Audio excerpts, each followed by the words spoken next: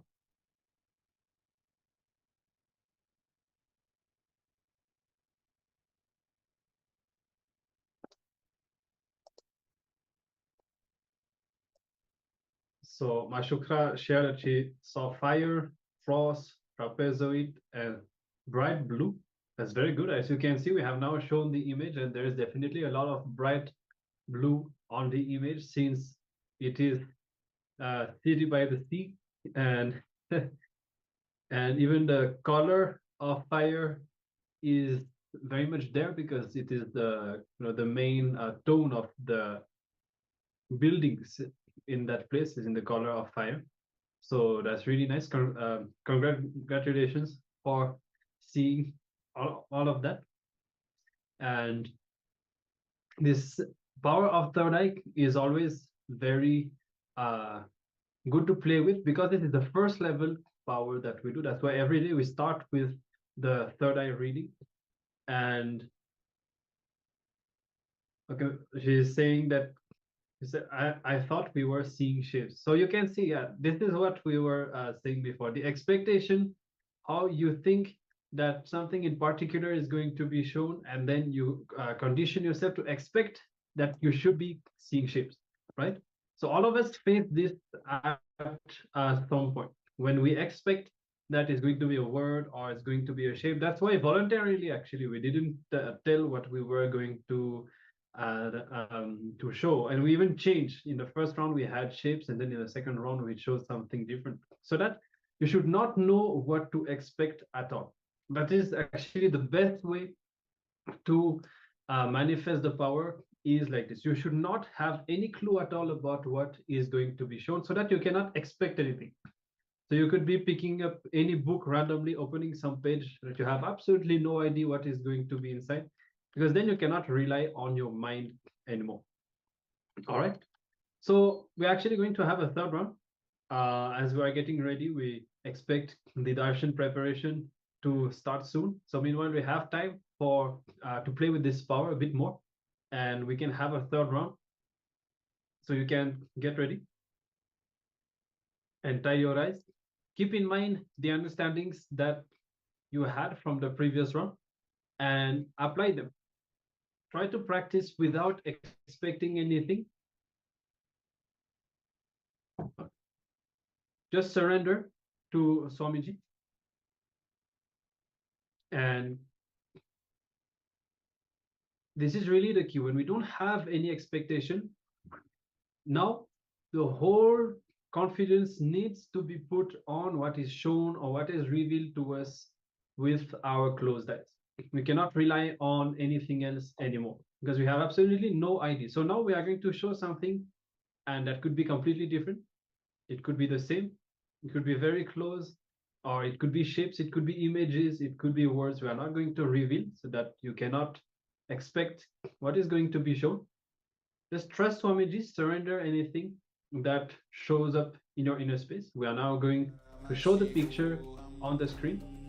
Continuously drop whatever goes on, either it is the urge to see, the desire to see, or the self-doubt, or the judgment that you feel maybe what you're seeing is not actually what is really shown on the image. There's nothing wrong in seeing something that is not directly that you expect is not directly shown on the picture. As we have said, it could be connected to it. Paramashivoham will always show you things that are related to this image, and you'll also gain a deeper